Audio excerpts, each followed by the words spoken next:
Сәлеметсіздер ме? Қалдарыңыз қалай? Таразы белгісіндегі жандар үшін 2022 жылға шілде айына таро расклад. Бізде бірінші карта. Последний суть, старший аркан. Шілде айында именно сотқа байланысты біраз мәселелеріңіз шешіледі. Яғни, мысалы, ұзақ уақыт бір фирмамен, бір компаниямен или басқа бір адаммен соттасып жүрсеңіз, бір жақсы жаңалық естисіз. Немесе бір сотқа байланысты, мысалы, бір тұрып тұрған мәселе уже жүретін болады, өзгерістер енетін болады.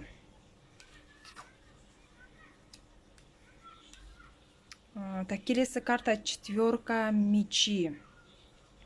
Бұл ай бір осознанно демалатын уақытыңыз. Қаншалықты бір жұмыс күтіп тұрса да, мүмкіндігінше біраз уақыт тосу керек. Асығыс шешім қабылдамау керек, біраз уақыт демалу керек. Және де каждый шешімді асықпай, ойланып шешім қабылдауға тырысыңыз. Мечи себебі асығыс шешім қабылдамау керектігін айтады. Именно шілде айында қаншалықты жұмысыңыз көп болса да, біраз жұмысты қойып, өзіңізге демалыс арнағаныңыз жөн. Келесі карта бізде паш-чаш.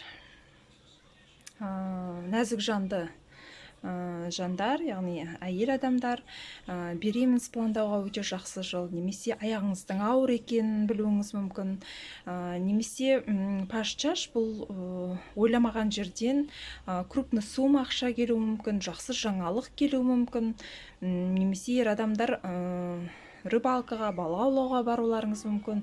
Яғни өзіңізге осылай демалыс арнауыңыз мүмкін. Мысалы, әйел адамдар өзінің аяғы ауыр екенін біліп, уже бұрынғыдай көп жұмыс жасамай, ана болуға дайындалып, жаңағы уже расслабиться ете бастайды. Ер азаматтар демалып, балыққа барып деген сияқты демалуларыңыз мүмкін. Және де последний суть, бұл бірінші картаны айта кететін болсам, ажырасу, немесе некеге тұру сияқты жеке өміріңізде өзгерістер болуы да мүмкін. Рахмет, сау болыңыздар.